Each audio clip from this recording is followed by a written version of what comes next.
오늘 PPT를 준비를 안 했어요. 노트북이 안 가려져 있어가지고 제가 보호받지 못한 느낌이 들어가지고 조금 떨리네요.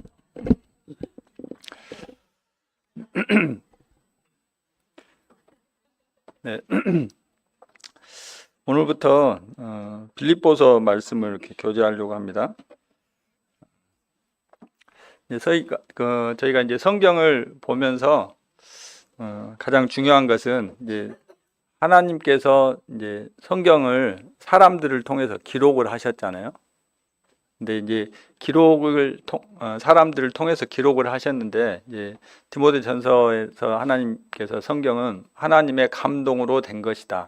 그래서 이 교훈과 책망과 바르게 함과 의로 교육하기에 유익하다, 이렇게 말씀하셨기 때문에 사람들이 가지고 있는 성향, 특질, 기질, 또 그가 가지고 있는 사상, 생각, 이런 것들을 다 이렇게 포함을 해서 그것을 하나님의 말씀으로 사용을 하신 겁니다.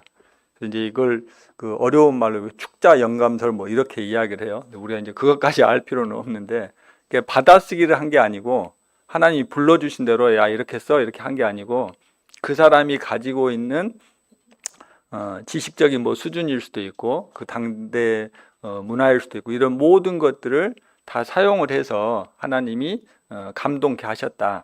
그래서 이제 성경에는 여러 기자들이 있잖아요. 그래서 그 직업군도 다양하고 나이도 다양하고 또 가지고 있는 생각들도 다 다양합니다. 그래서 그 사람의 필체나 그 사람의 의주하는 바들이 다 묻어져 있어요.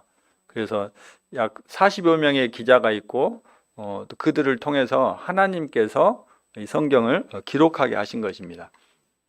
그래서 이제 저희가 성경을 볼 때 1차적으로 이 본문에 기록되어 있는 그 하나님 뜻이 무엇이냐, 그러니까 국어를 좀 할 줄 알아야 돼요. 기본적인 겁니다.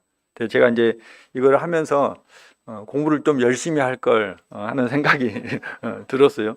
이해가 잘 안 가는 부분들이 많이 있고, 또 이렇게 하는 것이 쉽지 않은데, 또 저희가 이제 그동안 익숙치가 않습니다. 이렇게 말씀을 듣는 게 익숙하지는 않지만, 근데 누가 봐도 이 본문에서 같은 해석이 나와야 되고, 그 해석이 같이 나오면 이걸 가지고 우리가 하나님의 말씀으로 적용하는데 무리가 없어야 됩니다. 근데 적용하는 것은 각자의 그 상황과 형편에 따라서 다르게 나타날 수 있지만, 해석하는 것은 일관성 있게 똑같이 나와야 돼요. 분명히 같은 말을 들었는데 듣는 사람에 따라서 이 해석을 다르게 하시는 분들이 있어요. 오늘 아침에도 기혼 형제님들 앉아 계시는데 몇몇 분이 그런 이야기가 있었어요. 네, 물론 우스갯소리지만 분명히 같은 말을 들었는데 해석이 달라요. 그래서 그거는 이제 잘못된 거잖아요. 그래서 성경 본문에 지금 뭘 이야기하고 있는지를 저희가 이제 정확하게 살펴보고, 그 후에 나는 그러면 이것을 내 삶에 이렇게 적용을 해봐야 되겠다 하는 것들을 우리가 이제 적용시키는 것은 개인의 형편에 따라 다를 수 있다라는 것을 말씀을 드립니다. 또 저도 이제 제가 그것을 찾아가려고 애를 쓰고 노력하고 공부했지만 하다 보니까 그래요. 저의 지금 현재 마음의 상태, 제가 중요하게 생각하고 있는 것들, 또 내 마음에 부딪혀 오는 것들이 그때그때 달라요. 그러니까 제가 받은 것에 대해서 더 강조를 할 수밖에 없고 그것에 치우칠 수밖에 없는 그런 성향이 있다. 이것은 사람으로서 불가피한 영역이겠다, 그런 생각이 사실은 듭니다. 그럼에도 불구하고 최대한 이제 객관적으로 말씀을 드리려고 노력을 하도록 하겠습니다. 먼저 빌립보서 1장 1절부터 11절까지 한번 본문 말씀이니까 같이 교독하도록 하겠습니다. 그리스도 예수의 종 바울과 디모데는 그리스도 예수 안에서 빌립보에 사는 모든 성도와 또한 감독들과 집사들에게 편지하노니,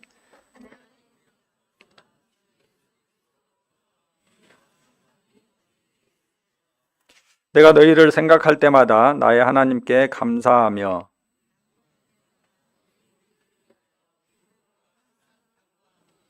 너희가 첫날부터 이제까지 복음을 위한 일에 참여하고 있기 때문이라.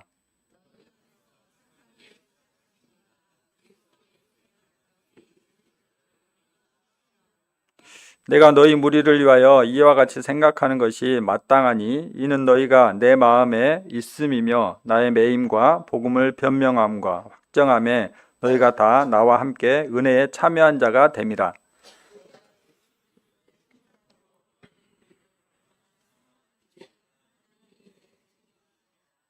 내가 기도하노라 너희 사랑을 지식과 모든 총명으로 점점 더 풍성하게 하사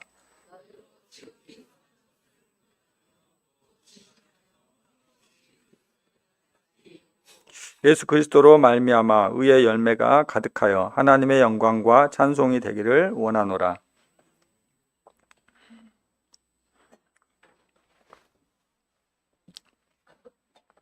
네, 다행히 빌립보서는 그래도 다른 성경에 비해서 어려운 부분들이 덜합니다. 그냥 좀 쉽게 읽어도 누구나 다 이해할 수 있게 그렇게 기록이 되어 있습니다. 1절 보겠습니다. 그리스도 예수의 종 바울과 디모데는 그리스도 예수 안에서 빌립보에 사는 모든 성도와 또한 감독들과 집사들에게 편지하노니. 편지를 누가 쓰고 있습니까? 바울과 디모데라고 여기서 언급을 하고 있습니다. 근데 이제 쭉 빌립보서가 4장까지 있는데 전체적으로 다 읽어보면 이 부분에서만 바울과 디모데가 언급되어 있고 그 다음부터는 내가 이렇게 쭉 이야기를 하거든요. 그래서 이제 많은 성경학자들이 바울과 디모데가 공동 저자가 아니고 바울이 혼자 이렇게 기록했을 것이다 이렇게 보고 있습니다. 다만 이제 디모데는 빌립보 교회가 개척될 당시에 같이 동행했던 사람이잖아요. 그리고 이제 뒤에 말씀에도 보면 빌립보가 너희들의 사정을 디모데가 너희들의 사정을 너무 잘 알고 있다 이렇게 이야기하고 있기 때문에 아마 디모데의 안부를 함께 이렇게 넣은 걸로 보여집니다. 수신자는 누구입니까?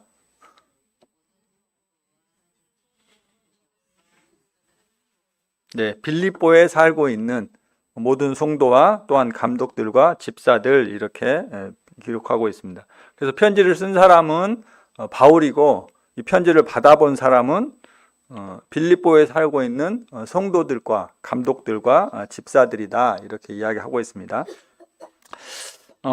여기에 이제 보시면 성도와 또한 감독들과 집사들 이렇게 기록이 되어 있어요. 그래서 약간 그 뉘앙스가 성도들과 직분자들을 구별짓는 듯한 약간 그런 느낌을 좀 받습니다. 근데 이제 이 헬라 원어를 이렇게 살펴보니까 또한 이렇게 하면 그리고 이렇게 하려면 카이라는 접속사가 사용이 돼야 되는데 여기에서는 그게 아니고 쉰이라고 하는 접속사가 사용이 됐어요. 그래서 그 쉰이라고 하는 것은 함께한다, 포함된다 그런 의미를 가지고 있습니다. 그래서 모든 성도 안에 포함되는 감독들과 집사들 이렇게 해석을 하는 것이 훨씬 자연스러울 것 같습니다. 그리고 성경에서 저희가 성도들과 직분자들과의 관계를 살펴봐도 어떤 계급적인 것이 아니잖아요. 모든 성경이 전반적으로 살펴봐도 오히려 직분자들이 성도들을 섬길 수 있도록 섬기는 자들로 옆에서 수종하는 자들로 종들로 이렇게 표현되고 있습니다. 그리고 많은 부분에 있어서 성도들 가운데서 감독들과 집사들을 선택해야 될 것에 대해서 말씀하시잖아요. 그래서 성도 안에 감독들과 집사들이 있는 것이지 성도들과 감독 집사들 사이에 어떤 그 간격이 있는 게 아니다라는 것을 저희가 확인할 수 있습니다. 근데 이거를 이제 잘못 적용이 되면 저희는 뭐 그렇게 표현하지 않지만 뭐 평신도 목사님 이렇게 이제 구분짓잖아요. 이렇게 되는 것은 교회 안에 성경에서 말하고 있는 함께 이루어가는 공동체에 있어서 옳지 않은 해석으로 이렇게 보여집니다. 그래서 감독들과 집사들도 성도여야지만이 감독과 집사 일을 할 수 있잖아요. 그죠? 그러니까 기본적으로 하나님의 사랑을 받은 사람들이야만이 구원받은 사람이야만이 이 그룹에 이렇게 들어갈 수 있는 거예요. 성도라고 하는 큰 틀 안에 감독들과 집사들이 있는 것이다. 물론 이제 이 주제에 관해서 따로 이제 공부를 해야 되는데 이것을 계속 할 수는 없습니다. 여기 이제 감독들, 집사들 이렇게 표현이 되어 있어요. 이들은 분명히 복수를 이야기하고 있죠. 최소 2명 이상일 거다 이렇게 이야기를 하고 있는데 오래됐으니까 아마 잊어버리셨을 거예요. 빌립보 교회가 개척된 지 지금 몇 년이나 된 상황이죠. 네, 감사합니다. 잃어버려서. 그래야 제가 할 말이 있죠. 예, 약 한 10년 정도 흐른 다음에요. 그러니까 바울이 빌립보를 처음 방문했을 때는 AD 한 49년경이다. 그리고 이제 지금 여기 바울이 이제 로마 감옥에서 편지를 쓰고 있잖아요. 이때는 아마 AD 61년, 62년경이다. 그래서 10년, 12년 이 경에 이 정도 시간이 이렇게 흘렀다. 이렇게 성경학자들은 이야기를 하고 있습니다. 자, 10년 만에 교회 안에 성도들을 섬기고 하나님의 뜻을 따라서 교회를 인도해갈 감독들과 집사들이 세워졌습니다. 참 복된 교회인 것 같아요. 그러니까 하나님 앞에 그만큼 자신을 드리기로 헌신한 사람들, 또 그리고 이거 마음만 있어서 되는 건 아닙니다. 그렇게 헌신한 사람들은 자기의 삶을 하나님 앞에서 늘 돌아보고 경건한 삶을 살아가야 돼요. 저희들은 성경에서 감독과 집사들이 어떤 사람들이 감독과 집사가 되어야 되는지를 성경을 통해서 하나님 말씀하신 것들을 확인할 수 있잖아요. 그래서 그런 자격을 갖춘 사람들이 다수가 있었다. 그리고 다수가 있었기 때문에 이 빌립보 교회는 견고하게 이렇게 세워져 갈 수 있었다라고 생각이 되어집니다. 근데 바울은 자신을 소개할 때 그리스도 예수의 종 바울 이렇게 표현하고 있습니다. 여러분들은 자신을 소개할 때 어떻게 소개를 하십니까? 다른 사람 만났을 때 어떻게 소개합니까? 대부분 그냥 이름만 이야기하죠. 저는 네, 양진규입니다. 이렇게 이야기를 하죠. 근데 바울은 다른 서신서하고 달리 사도권을 이렇게 강조하지 않고 여기에서는 나는 예수 그리스도의 종이다. 그리스도 예수의 종이다. 이렇게 말씀하고 있습니다.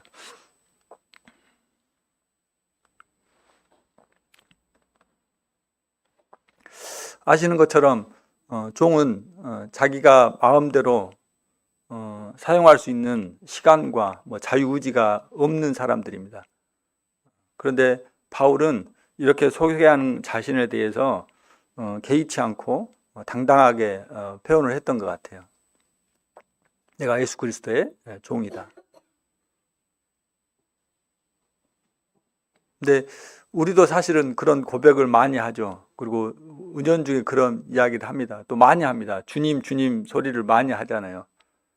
그래서 제가 이 말씀 구절을 보면서 내가 말하는 것과 내 삶의 모습이 일치하고 있나를 좀 돌아보게 됐어요. 주님이라고 부르는데 내가 당신의 종입니다라고 말하는데 나이가 정말 그리스도의 종으로 살아가고 있나? 예수 그리스도를 나의 주님으로 인정하고 내 삶의 모든 영역에 있어서 그분께 나의 모든 것을 맡기고 의지하고 있나? 또 그분이 말씀하시는 대로 순종하고 있나? 이런 부분들을 생각하니까 말과 행동이 일치하지 않는 것 참 모순덩어리구나. 우리 좀 전에 청년들이 찬양 올려드린 것처럼 당신만이 주님만이 왕이십니다. 그렇게 고백했는데 정말 내 삶의 모든 영역에 있어서 그분이 나의 왕됨. 그러면 나는 어떤 존재예요? 당연히 신하고 종인 거잖아요. 그래서 그분이 명령하는 대로 살아가야 되는 것이 너무나 당연한 거잖아요. 그런 부분이 내 삶의 어느 영역까지 와 있나 하는 생각들을 좀 해보게 됐습니다. 네, 바울은 1절에서 자신의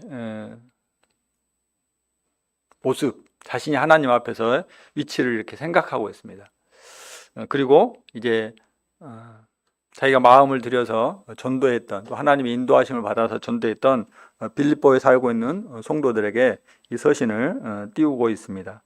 2절입니다. 하나님 우리 아버지와 주 예수 그리스도로부터 은혜와 평강이 너희에게 있을지어다. 좀 전에 자기는 종이라고 이야기를 했는데 하나님 우리 아버지래요. 제가 면밀히 살펴보지 못했어요. 근데 어제 저녁에 문득 그런 생각이 드는 거예요.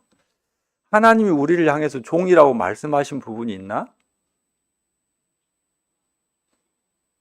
너희들은 내 종이다 이렇게 말씀하신 부분이 있나? 얼른 잘 생각이 안 나더라고요.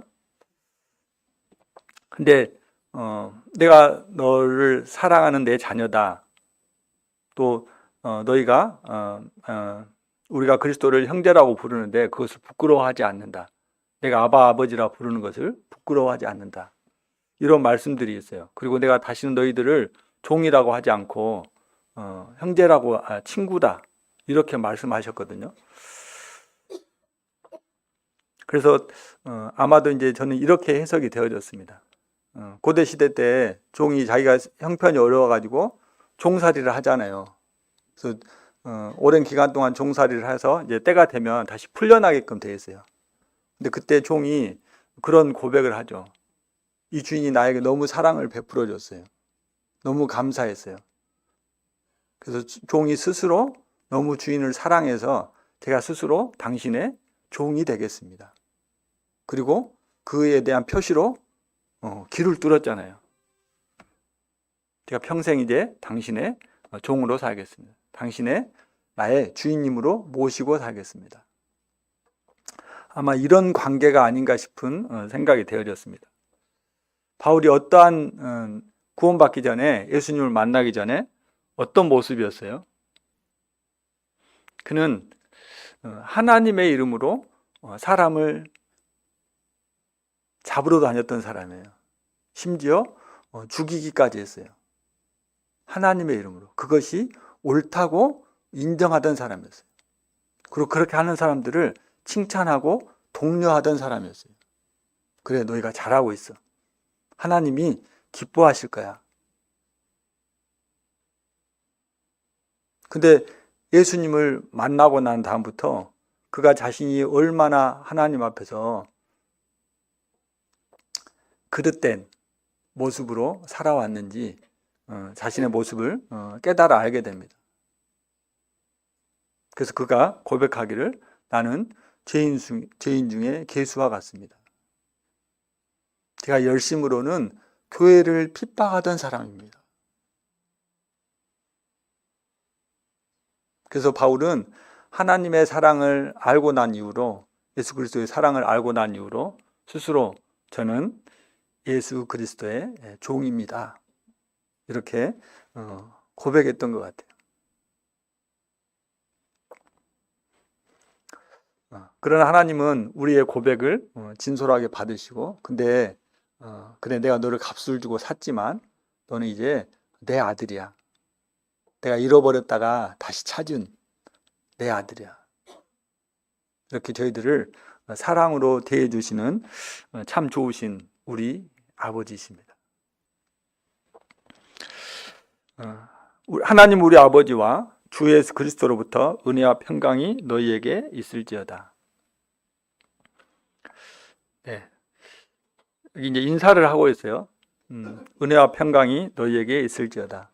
당시의 시대에 사람들이 일반적으로 하는 인사가 당신에게 기쁨이 있기를 원합니다. 사람을 만나면 당신에게 기쁨이 있기를 원합니다. 때로는 유대인들은 샬롬, 평강하세요. 평강을 원합니다. 은혜는 헬라어죠. 뭐예요? 카리스. 그 다음에 평강은 히브리어입니다. 뭐예요? 샬롬. 그래서 우리는 벌써 2개국어를 배웠어요. 그래서 지금도 그리스 사람들은 감사합니다 할 때 이 카리스란 말을 써요. 에프카리스토 이렇게 이야기하거든요. 감사합니다. 나에게 은혜를 베풀어 주신 것에 감사합니다. 그게 그냥 일반적인 인사로 이렇게 되어 있어요. 그래서 근데 그때 당시에는 이 은혜란 말을 사용하지 않고 당신에게 기쁨이 있기를 원합니다. 그렇게 이제 인사할 때 하는 거죠. 저희 나라는 어떻게 인사해요? 밤새 안녕하세요. 네. 나이 드셨던 분들 같은데 또 어떤 인사합니까? 네, 식사하셨어요? 네, 식사하셨습니까? 네, 밥은 먹고 다니냐? 밥은 먹었냐? 네. 저희도 그 인사가 왜 나왔는지 아시죠? 네, 먹고 살기 힘든 시절을 보냈기 때문에 그런 인사가 나왔다는 거예요. 그런 것처럼 당시에도 이런 인사들이 있었는데 바울은 약간 다르게 인사합니다. 물론 샬롬은 같아요. 근데 은혜를 이야기하고 있어요. 여러분에게 은혜와 평강이 있기를 내가 구합니다. 있을지어다 이렇게 원하고 있습니다. 은혜는 뭐 잘 아시다시피 받을 수 없는 자격이 없는 자들에게 하나님께서 일방적으로 베풀어 주시는 후의입니다. 그래서 저희들이 누리고 있는 모든 것들이 다 사실은 은혜인 거죠. 우리에게 산소를 주신 것도, 햇볕을 주신 것도, 물을 공급해 주신 것도 우리가 받을만 해서 이게 주신 게 아니잖아요. 또 우리의 일상생활, 먹고 사는 모든 문제, 이 모든 문제들 가운데 하나님께서 은혜를 베풀지 않으면 어느 누구도 제대로 살아갈 수 없습니다. 이것이 은혜입니다. 더군다나 우리는 이 모든 것이 하나님으로 왔다는 것을 너무나 잘 아는 사람들이에요. 그걸 고백한 사람이에요. 근데 그걸 어떻게 알게 됐냐? 예수 그리스도가 나의 죄를 짊어지시고 십자가에 달리셔서 나를 구원해 주셨다는 사실을 믿은 이후로 사실은 이게 은혜구나 하는 것을 알게 된 것입니다. 그리고 평강을 이야기하고 있습니다. 평강은 단순히 뭐 갈등이나 고민 같은 거, 그러니까 갈등은 사람들과의 관계죠.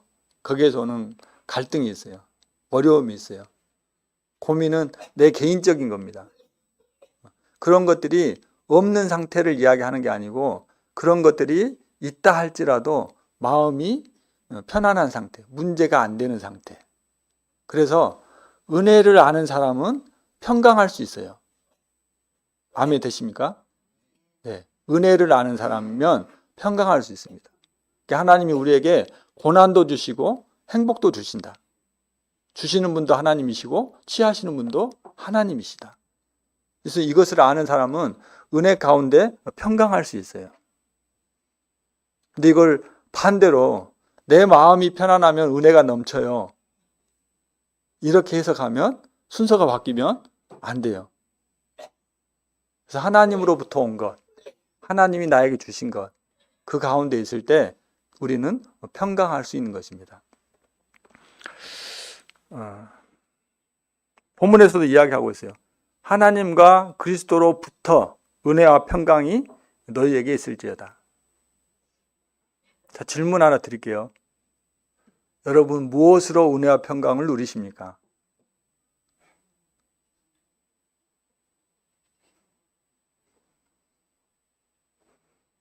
다시 한번 질문 드릴게요.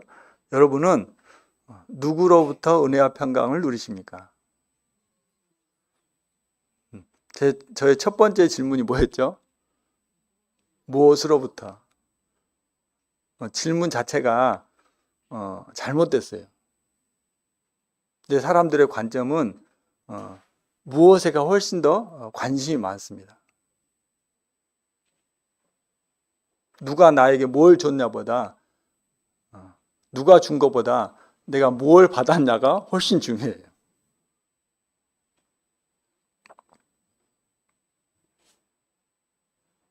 내 삶의 영역에 있어서 내 삶의 가치관에 있어서 내가 추구하는 것이 무엇인가를 생각해 봐야 됩니다. 나의 관점이 어디에 있는가를 생각해 봐야 됩니다. 하나님과 그리스도 외에 다른 것으로 우리에게 은혜와 평강이 주어졌다면 바울은 그것을 이야기했을 것입니다. 하나님은 그것을 기록하게 하셨을 거예요. 근데 오직 은혜와 평강은 하나님과 그리스도에게로부터 나온다는 거예요. 그분이 은혜와 평강의 근원이시라는 거예요. 은혜와 평강이 충만하신 분이라는 거예요. 그래서 은혜와 평강을 오롯이 주실 수 있는 그분에게 은혜와 평강이 있기를 원하고 있어요.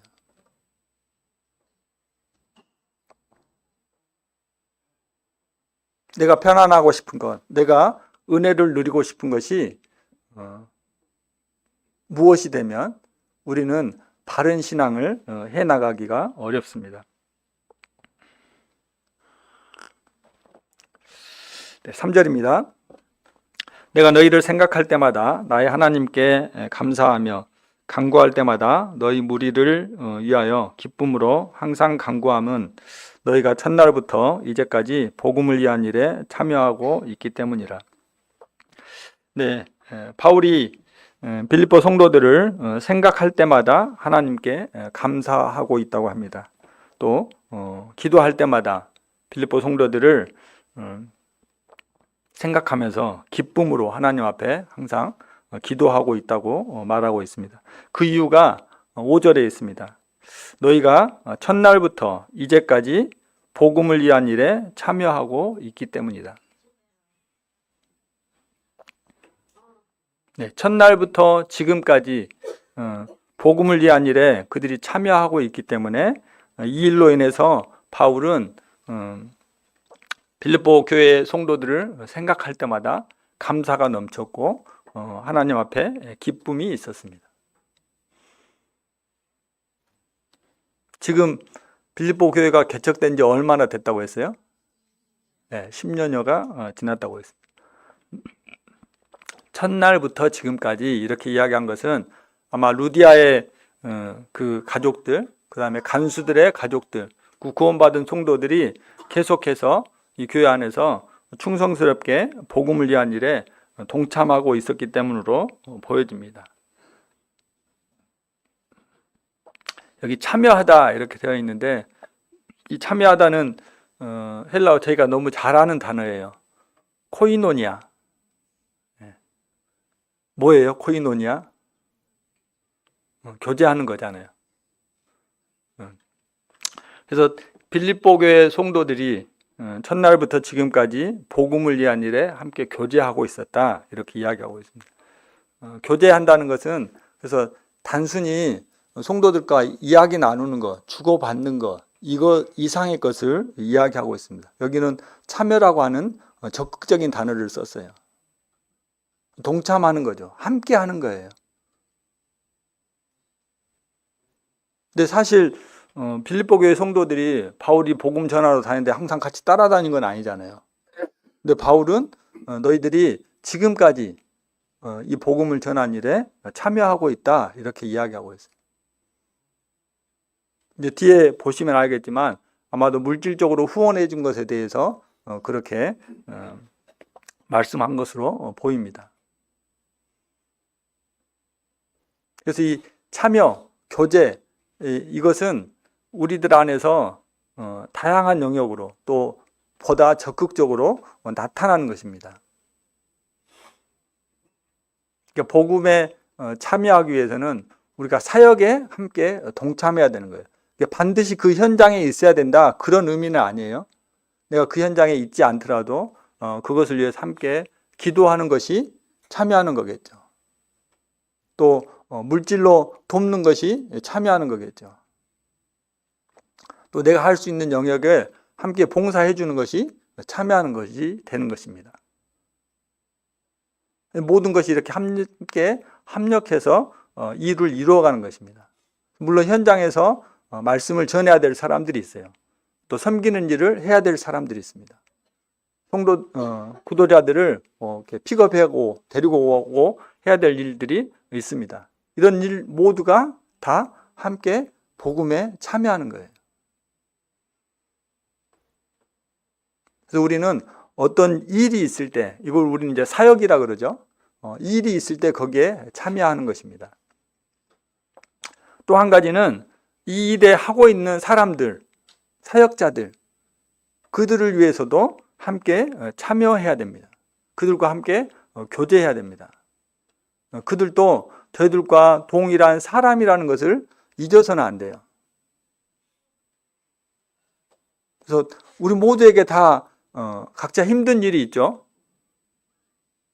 저는 항상 주님의 은혜와 평강 가운데 만사가 아무런 문제가 없습니다. 이러신 분들 계세요? 정말 성숙한 분들이십니다. 정말 저도 그렇게 되고 싶어요. 근데 사람이니까 힘든 일이 있을 수밖에 없어요. 이 힘든 것은 외형적으로 나타나는, 물질적으로 힘들어질 수 있겠죠. 그죠? 가정의 상황이 어려워질 수 있어요. 직장이 어려워질 수 있습니다. 사업이 어려워질 수 있어요. 또 사람들과의 관계 속에서도 어려움이 찾아올 수 있습니다. 그래서 요즘은 아마 물질적인 어려움들은 물론 있는 분들이 있을 수 있겠지만 그런 것보다 아마도 정서적인 거, 정신적인 거, 감정적인 거, 여기에서 오는 고품, 이런 것들이 훨씬 더 심할지 몰라요. 거기에서 오는 상대적인 박탈감, 허탈함.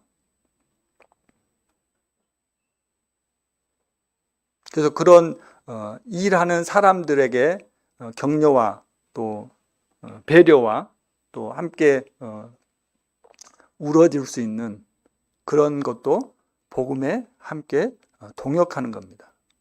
그게 바로 참여하는 거예요.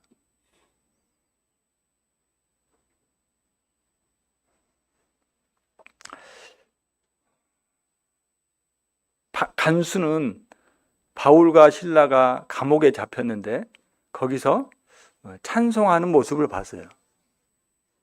그죠? 그거를 빌립보 교회 성도들에게 이야기했겠죠. 그러면 아직 구원받지 않았지만 간수의 입장에서 또 이거를 사도행전에 보면 거기에 있는 사람들이 다 들었더라 이렇게 기록되어 있습니다.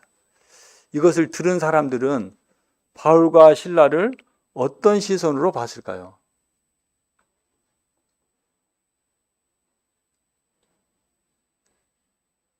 만신창이가 되도록 두들겨 맞았는데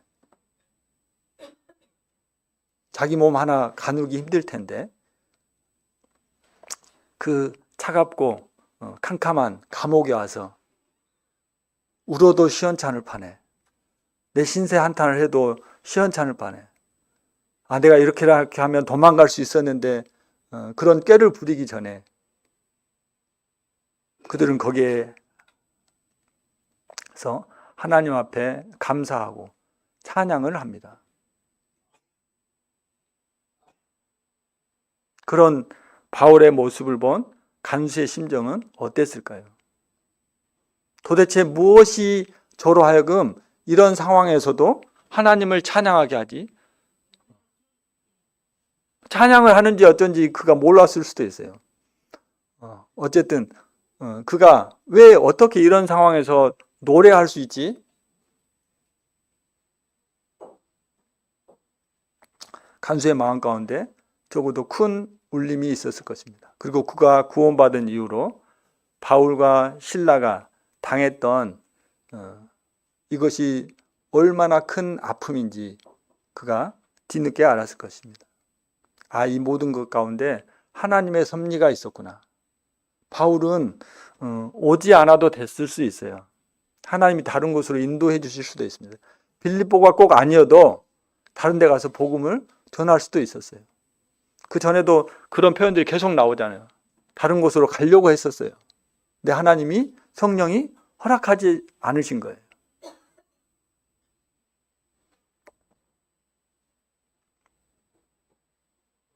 간수의 마음 가운데 어떻게 이런 상황에서도 하나님 앞에 찬양을 드릴까? 그런 모습을 본 간수는 빌립보 성도들에게 우리가 이들을 위해서 어떻게 동역해야 되는지를 충분히 이야기했을 것으로 보여집니다. 그래서 그들이 첫날부터 이제까지 복음을 위한 일에 함께 참여하고 있다. 6절에서도 말씀하고 있습니다. 그래서 이런 것을 확인하고 너희 안에서 착한 일을 시작하신 이가 그리스도 예수의 날까지 이루실 줄을 우리가 확신한다. 이제 너희들 안에서 그런 선한 일, 이 좋은 일을 시작하신 분이 계시는데 그것은 예수 그리스도 그분이시다. 그분이 끝날까지, 당신의 날까지, 우리를 데리러 오시는 그날까지 이것이 너희들 안에서 계속 되어질 수 있도록 이루어 가실 것이다. 내가 그것을 확신한다. 네. 신앙은 내가 하는 것 같은데 사실은 그리스도께서 하시는 것입니다. 신앙은 그리스도로 시작해서 그리스도로 맞춰지는 거예요. 히브리서 12장 2절에도 이렇게 말씀하고 있습니다. 믿음의 주요 온전하게 하신 이인 예수를 바라보자. 세 번역에는 이렇게 기록이 되어 있어요. 믿음의 창시자요 믿음의 완성자이신 예수 그리스도를 바라보자. 그래서 우리의 믿음의 시작도 예수 그리스도, 우리 믿음의 완성도 예수 그리스도입니다. 그러니까 그분에 의해서 그분으로 살아가고 그분화 되어지는 것이 신앙입니다. 예수 그리스도로 시작해서 예수 그리스도처럼 닮아가고 예수 그리스도와 같이 완전해지는 것, 이것이 신앙의 모습입니다. 시간이 다 돼 가네요.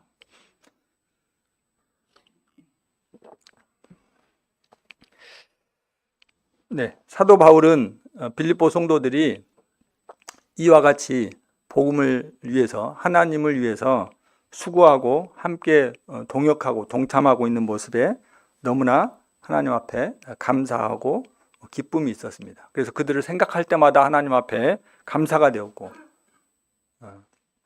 그들을 위해서 기도할 때마다 하나님 앞에 늘 기쁨으로 기도할 수 있었습니다.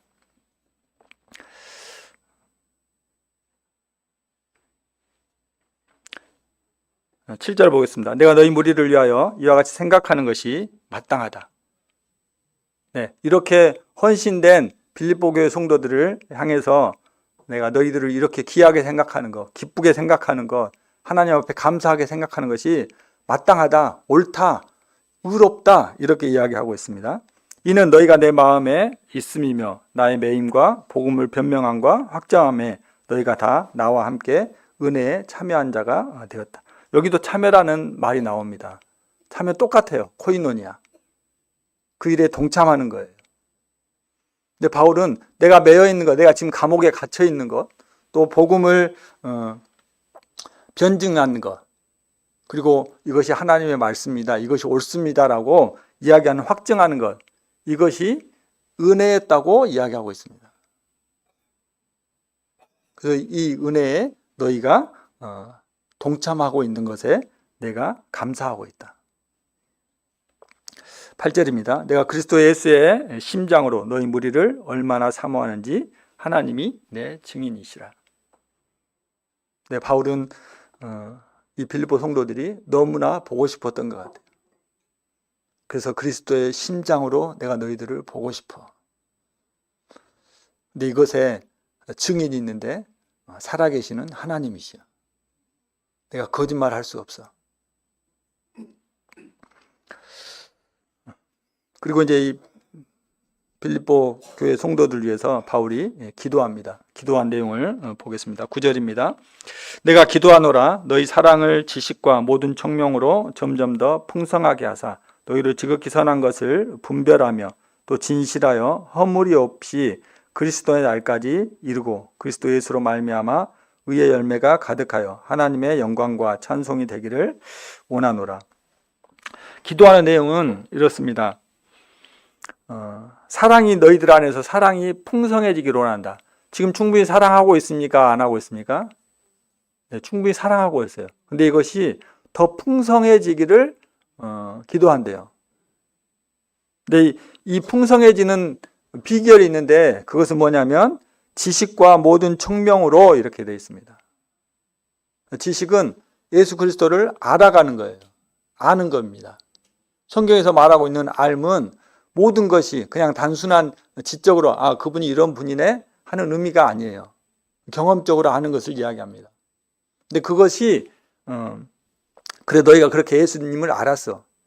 성경에 나는 선한 목자다 이렇게 말씀하시잖아요.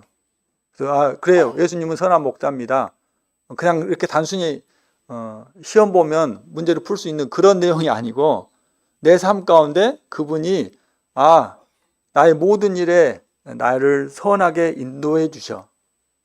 내가 고난이 오든 어려움을 겪든 억울한 일을 당하든 때로는 행복하든 이 모든 일은 선하신 그분이 내 삶을 지금 주관하고 있기 때문에 나에게 닥쳐오는 일이야 라고 인정하고 고백하는 것.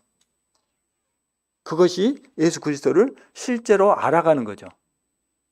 그 지식을 이야기하고 있습니다. 그리고 그 지식이 지식과 모든 총명. 그러면 그렇게 내가 경험했어요. 그것을 총명, 내 삶 가운데 그렇게 적용하는 겁니다. 또다시 나에게 내가 이해할 수 없는 일들이 닥쳐온다 할지라도 아니야, 지난번에도 하나님이 개입하셨어. 하나님의 섭리가 있었어. 그것을 알고 그 하나님 앞에 더욱더 나아가는 거죠. 이번에도 그분은 나에게 선한 길로 인도하실 거야. 이 선한 것이 나에게 좋은 길이 아니에요. 내가 바라는 길이 아니고 하나님께 속해 있는 길입니다. 그래서 우리는 늘 선한 길, 좋은 길, 형통 이런 거 하면 내가 바라는 대로 일이 술술술술 잘 풀리는 것을 자꾸 생각하는데 그런 의미가 아니고 하나님이 인도한 길이에요. 그 가운데서 우리가 하나님을 만나고 그분으로 더 풍성해지면 내 안에서 하나님의 사랑이 더욱더 자라나게 된다는 겁니다. 그런데 이렇게 기도한 이유가 뭐냐면 10절입니다. 너희로 지극히 선한 것을 분별하고 또 진실하여 허물 없이 그리스도의 날까지 이르는 것이다. 지극히 선한 것을 분별해야 된대요. 그러면 그냥 선한 게 있고 지극히 선한 게 있다는 의미죠. 네, 우리가 그리스도인들이 옳은 일, 선한 일을 할 수 있습니다. 근데 지극히 선한 것, 그러니까 내가 우선순위를 둬야 될 것이 무엇인지를 생각하셔야 돼요. 내가 더 마음을 쏟아야 될 것이 무엇인지를 생각하셔야 돼요. 그러니까 이거는 분별하는 겁니다. 영적인 통찰력을 가져야 돼요. 어떤 분이 이걸 이렇게 예화를 드러났어요. 이제 우리 교회하고 다른 교회하고 축구 시합을 합니다. 이건 무엇 때문에 하는 거예요? 친목을 위해서 하는 거예요. 친교를 위해서. 근데 자가 할 때마다 너무 져버려. 목사님이 승부욕이 너무 강해. 그래서 매일 같이 나가서 운동을 합니다. 축구 훈련을 시키고 자기가 트레이닝을 해요.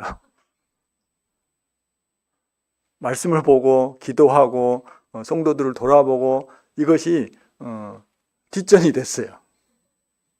안 하는 건 아닌데 이 축구 경기에 이기는데 더 마음이 뺏겨 있어요. 네, 저 교회하고 게임을 해서 우리가 반드시 이겨야 되니까. 그래야 우리에게 행복이 있으니까. 그러니까 내가 해야 될 우선순위를 잃어버리면 안 된다는 거예요. 이것도 좋은 것인데 더 좋은 것이 있는 거. 내가 해야 될 일인데 내가 지금 해야 될 거. 더 중요하게 생각해야 될 것을 우리가 생각해야 된다는 겁니다. 지극히 선한 것을 분별하고 또 진실하여 허물 없이 그리스도의 날까지 이루고. 이런 지극히 선한 것을 분별하는 사람, 하나님이 나에게 주신 우선순위를 생각하는 사람은 그것을 위해서 나아가기 때문에 늘 하나님 앞에 진실하고 또 허물 없이 드려질 수 있습니다. 어느 때까지요? 주님이 나를 다시 데리러 오실 때까지. 11절입니다. 예수 그리스도로 말미암아 의의 열매가 가득하여 하나님의 영광과 찬송이 되기를 원한다. 다시 바울은 신앙은 예수 그리스도로 말미암아 되어지는 것을 이야기하고 있습니다. 그래서 예수 그리스도로 인해서 의의 열매가, 이런 의의 열매가 너희들에게 가득하기를 내가 원한다. 내가 바라는 것이 그것이다. 너희들의 열심과 너희들의 의지와 너희들의 노력으로 되어지는 것이 아니고, 물론 우리가 하나님을 섬기는 일에 그런 것들이 전혀 없이 될 수는 없어요. 우리가 해야 될 몫이 있습니다. 근데 그것은 예수 그리스도는 쑥 빠진 채 나의 존재가 드러나는 것, 그것을 조심해야 된다는 거예요. 그래서 의의 열매를 맺게 하는 것도 예수 그리스도이시다. 그래서 그 예수 그리스도로 말미암아서 너희들에게 이런 의의 열매가 가득하기를 내가 기도한다. 이것이 하나님의 영광과 찬송이 되기 때문이다. 하나님이 기뻐하시는 일이 되기 때문이다. 빌립보서 4장 18절 말씀 보고 마치겠습니다.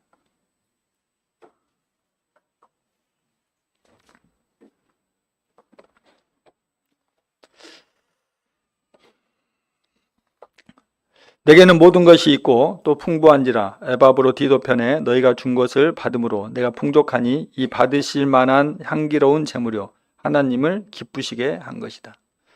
너희가 준 이 물질, 헌금, 이것은 내가 이것을 받아서 내가 기쁘고 행복한 게 아니고 이것은 하나님이 받으실 만한 향기로운 제물이라는 거예요. 너희들은 지금까지 이렇게 복음에 동역했던 것이 나 바울을 기쁘게 한 게 아니고 이것은 하나님 앞에 드려진 향기로운 제물이 됐다. 그 뒤에 뭐라고 말씀하십니까?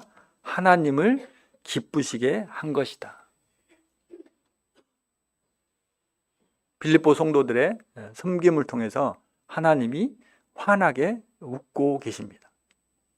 바울은 그것이 너희들에게 더 풍성해지기를 기도하고 있습니다. 내가 첫날부터 이제까지 일을 하고 있으니 그것을 반드시 주님께서 더 풍성하게 해서 이루실 거다. 상무대록교회 가운데 하나님을 기쁘시게 하는 일이 지속되어졌으면 좋겠습니다. 복음에 협력하는 일이 지속되어졌으면 좋겠습니다. 저희들에게 하나님 계속해서 영혼들을 보내주고 계십니다. 영혼들을 볼 때마다 마음이 설레오신가요? 영혼들을 볼 때마다 주님 앞에 기도하시는가요? 주님, 저들을 구원해 주십시오. 주님, 저들을 살려주십시오. 주님이 저희들에게 보내주신 저 영혼, 저희들을 통해서 좋으신 우리 주님을 만날 수 있도록 은혜 베풀어 주십시오. 그 영혼들을 볼 때마다 그들을 통해서 하나님이 이루실 하나님의 나라의 미래가 보이십니까?